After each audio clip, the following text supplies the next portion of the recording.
Bangladesh second Pakistan হতে চলেছে।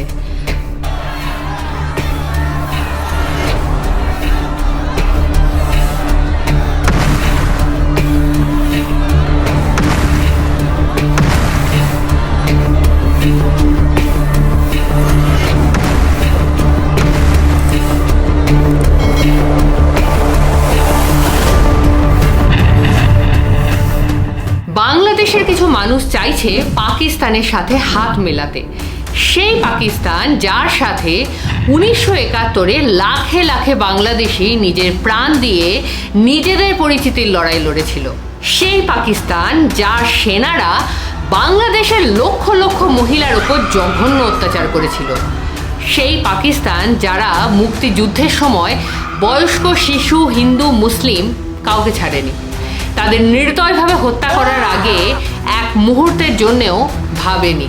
হঠাৎ করে এমন কি হয়ে গেল যার জন্য বাংলাদেশ তার পুরনো শত্রুর সাথে আবার হাত মেলাতে চাইছে? বাংলাদেশের সাধারণ মানুষ কি সত্যি করেই এই ধরনের চিন্তাভাবনার সঙ্গে একমত, নাকি এটা ক্ষমতা দখলেরই লড়াই, যে লড়াইয়ে স্বার্থপর শাসকরা সাধারণ দেশবাসীর কথা আদৌ ভাবছে না? শুরু তো হলো ছাত্র আন্দোলন দিয়ে। সেই শিক্ষিত ছাত্র জনতা আজ কোথায়? তাদের দাবি কে শুনছে? কে কাজ করছে তাদের জন্য? রাজনীতির ডামাডোলে কারা নিজেদের আখের গোছাচ্ছে? বাংলাদেশের ভিতরে কি হচ্ছে, আসলে কি চলছে তা জানা সম্ভবই নয়, কারণ তার সত্যতা পুরোপুরি যাচাই করা অসম্ভব। তবে যতটুকু খবর সামনে আসছে তাতে অধঃপতন আর সাধারণ জনতার প্রতি বঞ্চনা ছাড়া আর কিছুই চোখে পড়ছে না।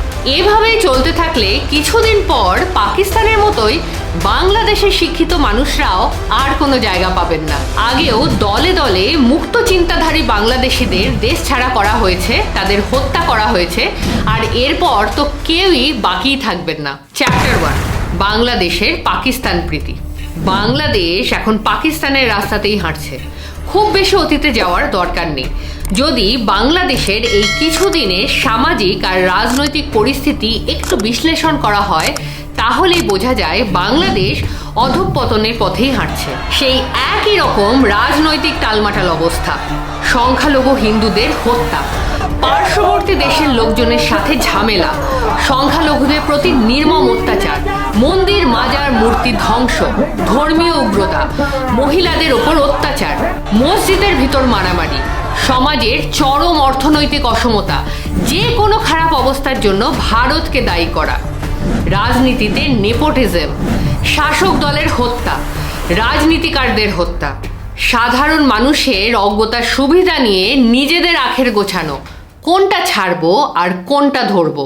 বাংলাদেশের এই পাকিস্তান প্রীতি নতুন অসুখ নয়। 1971-এর মুক্তিযুদ্ধের সময়ও এই রাজাকাররা ছিল। আজ হাসিনা সরকারের পতনের পর সেই ছত্রাকগুলি মাথাচাড়া দিয়ে উঠেছে আর নিজেদের অযৌক্তিক চিন্তাভাবনা ছড়াতে শুরু করেছে। মুসলিম চরমপন্থী নেতারা জেল থেকে ছাড়া পেয়েই বাংলাদেশকে পাকিস্তান বানানোর স্বপ্ন দেখছে। আমি ভারতকে সাবধান করে দিচ্ছি, বাংলাদেশের দিকে খবরদার কোনো নজর দিবে না। বাংলাদেশ সিকিম, ভুটান নয়, বাংলাদেশ 18 কোটি মুসলিম জনতার, তাওহীদি জনতার দেশ। এদেশ একটি মসজিদ, এটা আমাদের পবিত্র ভূমি। এদিকে যদি চোখ তুলে তাকাও, সে চোখ উপড়ে ফেলা হবে। এদিকে যদি পা বাড়াও, সে পা ভেঙে দেওয়া হবে। এদিকে হাত বাড়াও, হাত কেটে দেওয়া হবে। যদি বাংলাদেশের দিকে এক পা বাড়াও, আমরা 7 সিস্টারকে বলে দেবো, চায়নাকে বলে দেবো, চিকেন নেক বন্ধ করে দাও। 7 সিস্টারকে স্বাধীনতার আন্দোলনে ঝাঁপিয়ে পড়তে বলো। কাশ্মীরকে বলবো, তোমরা স্বাধীনতার জন্য তৈরি হও। पाकिस्तान अफगानिस्तान से मैं कहता हूं कि तुम कश्मीर के साथ मदद करो, कश्मीर की आजादी के लिए काम करो। আমরা পশ্চিমবঙ্গের মমতা ব্যানার্জিকে বলবো, আপনি বাংলাকে মোদির রাজত্ব থেকে মুক্ত করে স্বাধীনতা ঘোষণা করুন। এভাবে ভারতের প্রত্যেকটা প্রদেশ, খালিস্তানি সেই শিখদেরকে বলবো, তোমাদের সময় এসেছে, এখনই তোমরা স্বাধীনতার ডাক দাও। সারা অঞ্চল থেকে এই হিন্দুত্ববাদী আন্দোলনকে ধ্বংস করে দিয়ে, ভারতকে টুকরো টুকরো করে দিয়ে ইনশাআল্লাহ এই তাওহীদি জনতা দিল্লির মসনদ পর্যন্ত আবার দখল করবে। সুতরাং আমি ভারতকে যারা বলবো, বাংলাদেশকে নিয়ে বাড়াবাড়ি করো না। ছাড়লো কে? কে তাদের তালে তাল মেলাচ্ছে? অন্তর্বর্তীকালীন ইউনূস সরকার এবং তার উপদেষ্টা আসিফ নজরুল। এই সরকার এসেই বাংলাদেশিদের সমস্ত দাবি দাওয়াগুলোকে বাক্সের ভেতর বন্ধ করে প্রথমেই জামায়াতে ইসলামী উগ্রবাদী দলটির উপর থেকে ব্যান উঠিয়ে নিল, আর তারপরই পাকিস্তান থেকে এক গাদা গুলি গোলার অর্ডার দিয়ে বসলো। এখন তো একের পর এক ভিডিও উঠে আসছে যেখানে কেউ পাকিস্তানের সাথে হাত মেলাতে চাইছে, কেউ জিন্নার জন্মদিন পালন করছে, কিছু কাপুরুষের দল তো মেয়েদেরকে মেরে মেরে কান ধরে উঠবোস করিয়ে বোরখা পরার শিক্ষা দিচ্ছে। আবার কিছু তথাকথিত শিক্ষিত ছাত্র কোনো কাজ না পেয়ে নিরীহ লোকজনকে পিটিয়ে পিটিয়ে মারছে। ছি ছি ছি। আচ্ছা, এটাই সেই কাম্য স্বাধীনতা? এর জন্যই কি লাখে লাখে বাংলাদেশিরা পথে নেমেছিল? যে সমস্ত বাংলাদেশি শেখ মুজিবুর রহমানের মূর্তি ভাঙলো, মূর্তির ওপর প্রস্রাব করলো, তারা কি বাংলাদেশের অস্তিত্বকেও অপমান করলো না? 50 বছর আগের মুক্তিযুদ্ধে এত লক্ষ লক্ষ মানুষের বলিদান সব মিথ্যা? মুজিবুর রহমানের নেতৃত্ব মিথ্যা? তিনি না থাকলে বাংলাদেশিরা আজও তো নিজেদের পাকিস্তানি বলতো। বাংলাদেশের ইতিহাস বইয়ে কি এসব কিছুই লেখা নেই? বাংলাদেশিদের এমন অবস্থা দেখে পাকিস্তানিরাও হাসাহাসি করছে। আর হাসবে না কেন? পাকিস্তানে থাকার মজাটা তারা তো হাড়ে হাড়ে জানে। आज जिस तरह से बांग्लादेशियों का बुरा हाल हो चुका है, क्योंकि बांग्लादेशियों को अपनी जो तरक्की थी वो हजम नहीं हो रही थी। अच्छा खासा था यार, वो बिल्कुल तरक्की कर रहा था। हम लोग पाकिस्तान में उनकी एग्जाम्पल दे रहे थे कि यार टक्का हमसे बेहतर चला गया, लेकिन जिस तरह से उन्होंने इंडियंस के साथ बुरा सलूक किया और जिस तरह से उनको मारा पीटा, टोटली एंटी इंडियन हो गए। Still Mohammad Yunus anti Indian ही है जनाब। तो बांग्लादेश में मुझे लगता है अगर इसी तरह से चलता रहा तो बांग्लादेश फिर उसी टक्के पे आ जाएगा और फिर हम यही कहेंगे भाई अब तो टक्का भी हमसे गया गुजरा। अब ये मुझे तो लगता है इनको मरने के लिए कोना भी नहीं मिल रहा। मरने के लिए नहीं, बांग्लादेश अब बिल्कुल कंगलादेश बनने वाला है। চ্যাপ্টার 2, ছাত্র কোথায় আর সাধারণ মানুষই বা কোথায়? শুরুটা হলো ছাত্র আন্দোলন নিয়ে, ছাত্রদের কোটা বিরোধী দাবি নিয়ে, রাজাকার শব্দকে ঘিরে। শয়ে শয়ে ছাত্র মারা গেল। মৃত্যু ভয়কে উপেক্ষা করে লাখে লাখে বাংলাদেশি ন্যায়ের জন্য পথে নামলো। 45 মিনিটে শেখ হাসিনা গণভবন ত্যাগ করে দিল্লিতে আশ্রয় নিলেন। তার বাসস্থানে চলল হাজার হাজার বাংলাদেশির উন্মাদ তাণ্ডব আর লুটপাট। হিন্দুদের এবং আওয়ামী লীগের সমর্থকদের হত্যা শুরু হলো। দলে দলে হিন্দুরা ভারতের বর্ডারে এসে নিরাপত্তার খুঁজে দাঁড়ালো। তারপর কোথায় হারিয়ে গেল চাকরির দাবি? কেন কেন কেন প্রতিবার একটা দেশে কথায় কথায় একই কাহিনী ঘুরে ফিরে আসে?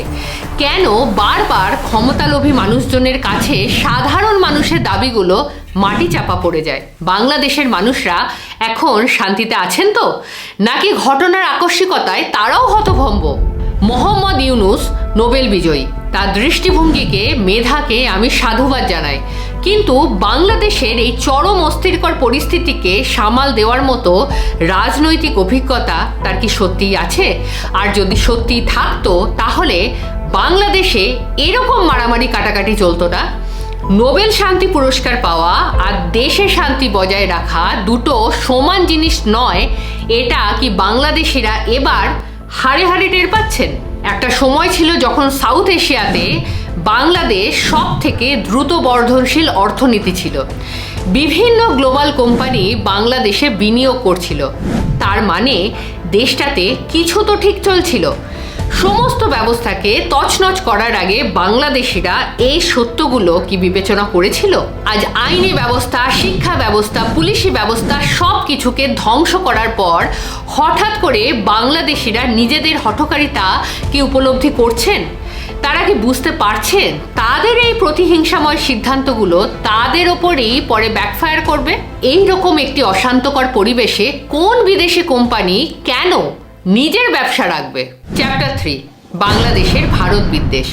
5 লক্ষ ভারতীয় এখানে চাকরি করছে। ভারতের point of view, Bangladesh Bharat সম্পর্ক, যারা ভারতের প্রতি লুতুপুতু ভাব নিয়ে চলছেন, ভারতের সাথে যদি সম্পর্ক খারাপ হতো তাহলে খবর ছিল।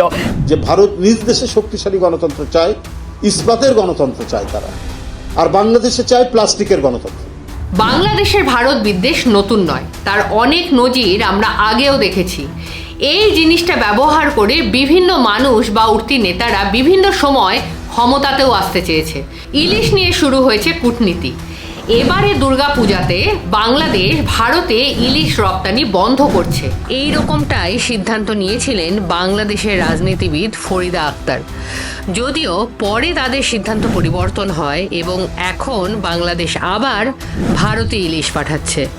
প্রথমে নাই বা কেন বললেন আর পরে কেন হ্যাঁ বললেন সেটা জানলে অবশ্যই কমেন্ট করবেন।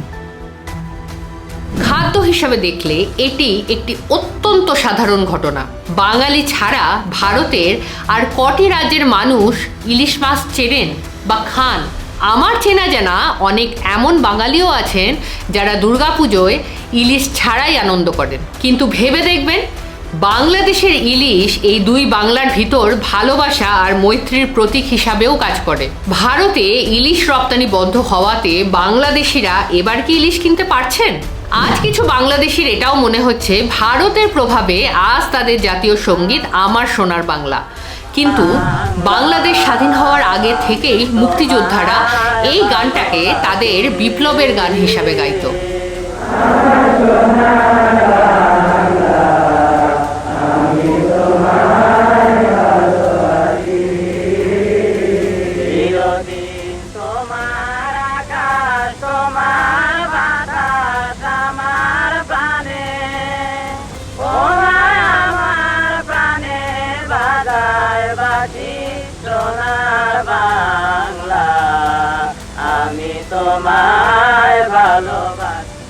তিস্তা জলবন্টন ব্যবস্থা নিয়ে বাংলাদেশিরা সব সময় নিজেদের অভিযোগ রেখেছেন, কিন্তু এই জলবন্টন ব্যবস্থা নিয়ে কোন সরকারের সাথে ভারত বাংলাদেশের ভিতরে কি চুক্তি হয়েছিল তার কথা সঠিকভাবে কটি মানুষ জানেন? বাংলাদেশ যেমন দেশের মানুষের কথা আগে ভাবে, দেশ হিসাবে ভারতকেও তাই করতে হয়। ভারতের রাজনৈতিক কাঠামো বাংলাদেশের তুলনায় অনেক অনেক জটিল।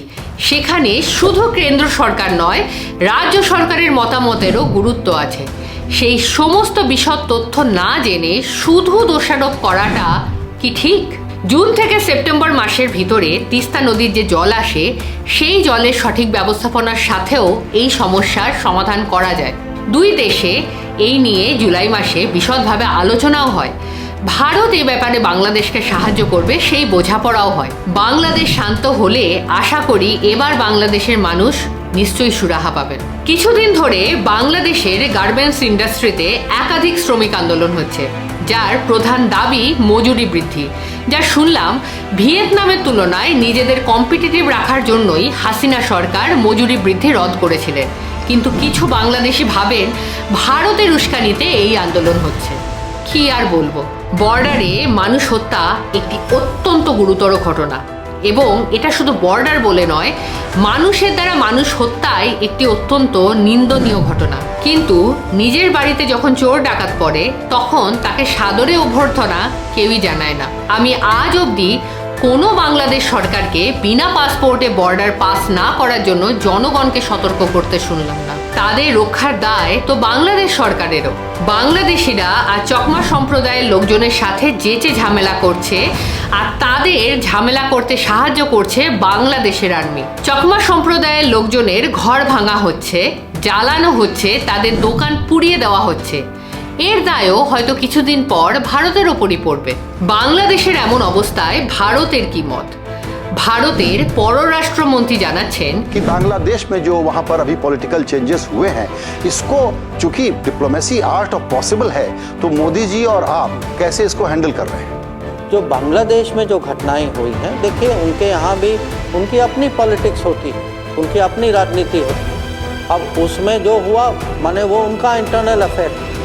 हम जो हैं, हमारे लिए जो गवर्नमेंट ऑफ द डे है उसके साथ हम रिश्ता बना के उसको आगे ले जाते हैं हम लोग। বাংলাদেশে যা হচ্ছে তা তাদের আভ্যন্তরীণ ঘটনা। ইউনূস সরকারকে ভারত থেকে অভিনন্দন জানানো হয়েছে এবং তার সাথে এটাও জানানো হয়েছে ভারত বাংলাদেশের সাথে একটি স্থিতিশীল সম্পর্কই বজায় রাখতে চায়। আজকের বাংলাদেশের বাঙালিদের করুণ অবস্থা দেখলে কষ্ট হয়, কারণ এরা এককালে অবিভক্ত বাংলারই অংশ ছিল। বাংলাদেশ নিয়ে পশ্চিমবঙ্গের হাজার হাজার বাঙালি এখনও গর্ব করেন, এখনও স্মৃতিচারণা করেন। বাংলাদেশের গল্প নিয়ে পশ্চিমবঙ্গে এখনও সিনেমা সিরিয়াল হয়। দেশের অশান্ত পরিস্থিতিতে দেশবাসীর উচিত মাথা ঠান্ডা রেখে সিদ্ধান্ত নেওয়া, কারণ দেশ তাদের, জীবন তাদের, আর ভবিষ্যৎও তাদের। সেটা নিয়ে কাউকেই ছিনিমিনি খেলতে দেওয়া ঠিক নয়।